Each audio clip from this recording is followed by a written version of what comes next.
আর ফরহেজগার সালিহিন মুত্তাকিন বান্দাদের জন্য এই পৃথিবী তৈরি করেছি, দুনিয়া বানাইছি।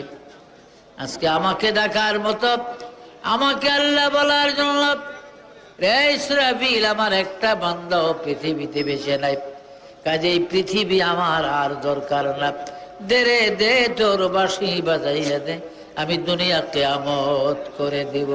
আল্লাহ বলেন আন্নাল্লাহ আরদাত ইয়ারিসুহা ইবাদিয়াস সালিহুন, এই দুনিয়া জমিনের মালিক আমার সালিহিন নেককার বান্দাগণ। বলেন সুবহানাল্লাহ। কাজী রাসূল পাক বলেন লা তাকুমুস সাআতু হাত্তা ইউকাল ফিল আরদি আল্লাহ আল্লাহ, যেই পর্যন্ত একটা মুসলমান আল্লাহ বলার জন্য থাকবে ততক্ষণ কিয়ামত হবে না। কিন্তু যেদিন আল্লাহ ডাকার একটা মানুষও থাকবে না দুনিয়ায়, কিন্তু কোটি কোটি কাফের ইহুদি নাসারা থাকবে, আল্লাহ বলবেন ইসরাইল দে আমাকে ডাকার আর কেউ নাই, তোর বাঁশি বাজাইয়া দে, আমি দুনিয়াটা কিয়ামত করে দেই। আর ফরহেজগার সালিহিন মুত্তাকিন বান্দাদের জন্য এই পৃথিবী তৈরি করেছি, দুনিয়া বানাইছি। আজকে আমাকে ডাকার মতো, আমাকে আল্লাহ বলার জন্য, রে ইসরাফিল আমার একটা বান্দাও পৃথিবীতে বেঁচে নাই, কাজেই পৃথিবী আমার আর দরকার না, দে রে দে তোর বাঁশি বাজাইয়া দে, আমি দুনিয়া কিয়ামত করে দিব।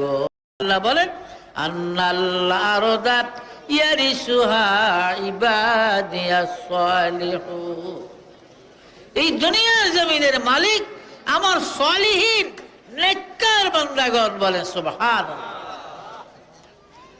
কাজী রাসূল পাক বলেন লা তাকুমুস সাআতু হাত্তা ইউকাল ফিল আরদি আল্লাহ আল্লাহ, যেই পর্যন্ত একটা মুসলমান আল্লাহ বলার জন্য থাকবে ততক্ষণ কিয়ামত হবে না।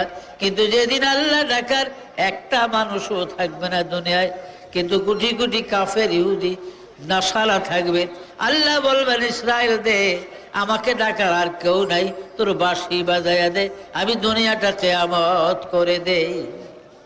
আর ফরহেজগার সালিহিন মুত্তাকিন বান্দাদের জন্য এই পৃথিবী তৈরি করেছি, দুনিয়া বানাইছি।